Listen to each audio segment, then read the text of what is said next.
Hello दोस्तों, आपका SRG के क्विज 73 में स्वागत है। तो दोस्तों, आज मैं लेके आई हूँ जियोग्राफी से रिलेटेड बहुत ही महत्वपूर्ण सवाल जो आपके हर एग्जाम में काम आएंगे। तो चलिए शुरू करते हैं। आपका पहला सवाल है, पृथ्वी की भूपर्पटी का आधा भाग किस खनिज से बना है? ए क्वार्ट्ज, बी फेल्डस्पर, सी एल्यूमिनियम, डी माइका। आपका सही जवाब है ऑप्शन बी फेल्डस्पर। आपका दूसरा सवाल है, कौन सा तत्व पृथ्वी के परपटी के द्रव्यमान का 46.6% है? A silicon, B aluminium, C oxygen, D लौह। आपका सही जवाब है ऑप्शन सी ऑक्सीजन। आपका तीसरा सवाल है, ज्वालामुखी से निकले पिघले लावा के ठोसीकरण से बनी चट्टान किसका उदाहरण है?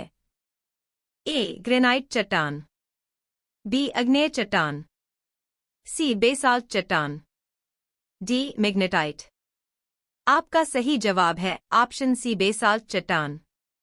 आपका चौथा सवाल है, दो आब क्या होता है? ए दो झीलों के बीच की भूमि, बी दो पर्वतों के बीच की भूमि, सी दो नदियों के बीच की भूमि, डी दो सागरों के बीच की भूमि। आपका सही जवाब है ऑप्शन सी दो नदियों के बीच की भूमि। आपका पांचवा सवाल है, पृथ्वी के वायुमंडल की किस परत में ओजोन की परत होती है? ए आयन मंडल, बी समताप मंडल, सी क्षोभ मंडल, डी मध्य मंडल। आपका सही जवाब है ऑप्शन बी समताप मंडल। आपका छठा सवाल है, सूर्य के सबसे ऊपरी परत को क्या कहते हैं? ए कोरोना, बी प्रकाश मंडल, सी ओजोन, डी क्रोमोस्फेयर। आपका सही जवाब है ऑप्शन ए कोरोना। आपका सातवां सवाल है, एशिया के सबसे बड़े मरुस्थल का क्या नाम है? ए गोबी, बी थार, सी सहारा, डी अटाकामा। आपका सही जवाब है ऑप्शन ए गोबी। आपका आठवां सवाल है, विश्व की सबसे लंबी भूमि सीमा किन दो देशों के बीच है? ए भारत और चीन, बी भारत और नेपाल, सी रूस और चीन, डी कनाडा और यूएसए। आपका सही जवाब है ऑप्शन डी कनाडा और यूएसए। आपका नौवां सवाल है, सूर्य के चमकीले भाग को क्या कहते हैं? ए फोटोस्फीयर, बी कोरोना, सी क्रोमोस्फीयर, डी इनमें से कोई नहीं। आपका सही जवाब है ऑप्शन ए फोटोस्फीयर। आपका कितना सही हो रहा है कमेंट में जरूर बताइए। आपका 10वां सवाल है, कौन सी रेखा भारत के लगभग आधे हिस्से से होकर गुजरती है? ए कर्क रेखा, बी मकर रेखा, सी भूमध्य रेखा, डी इनमें से कोई नहीं। आपका सही जवाब है ऑप्शन ए कर्क रेखा। आपका अगला सवाल है 11, भारत में सबसे छोटा दिन कब होता है? ए 21 मार्च, बी 22 दिसंबर, सी 22 जून, डी 23 सितंबर। आपका सही जवाब है ऑप्शन बी 22 दिसंबर। आपका अगला सवाल है 12, उत्तरी गोलार्ध में वर्ष का सबसे लंबा दिन कब होता है?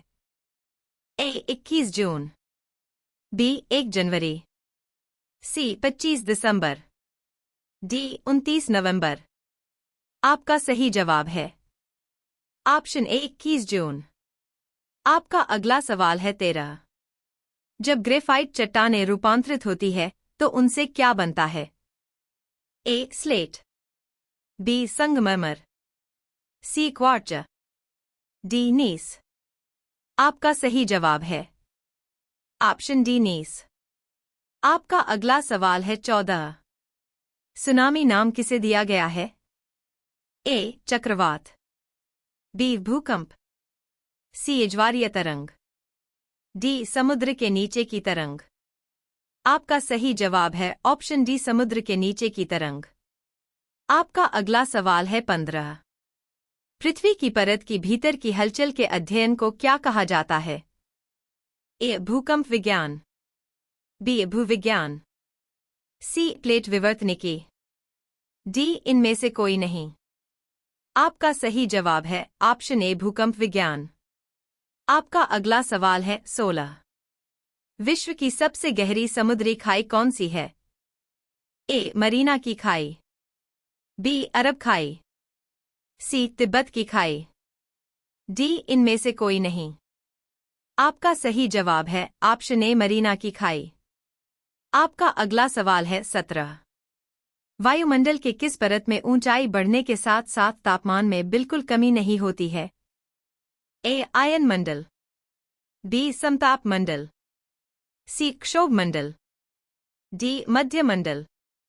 आपका सही जवाब है ऑप्शन बी. समताप मंडल।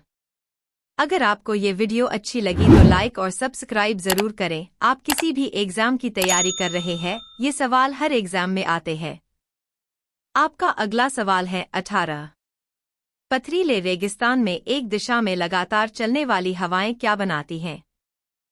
अ. मशरूम चट्टान, B. Yardang, C. Chimney, D. इनमें से कोई नहीं। आपका सही जवाब है ऑप्शन बी. यार्डांग। आपका अगला सवाल है 19। बारिश और हिमपात एक साथ होने की अवस्था को क्या कहते हैं? A. Hill, B. Sleet, C. Snow, D. इनमें से कोई नहीं। आपका सही जवाब है ऑप्शन बी. स्लीट। आपका अगला सवाल है 20। हिंद महासागर की सबसे गहरी खाई कौन सी है? ए. आटाकामा खाई, बी. जावा खाई, सी. Mariana trench, D. इनमें से कोई नहीं। ये सवाल आपके लिए। इसका जवाब आप कमेंट में बताइए। धन्यवाद।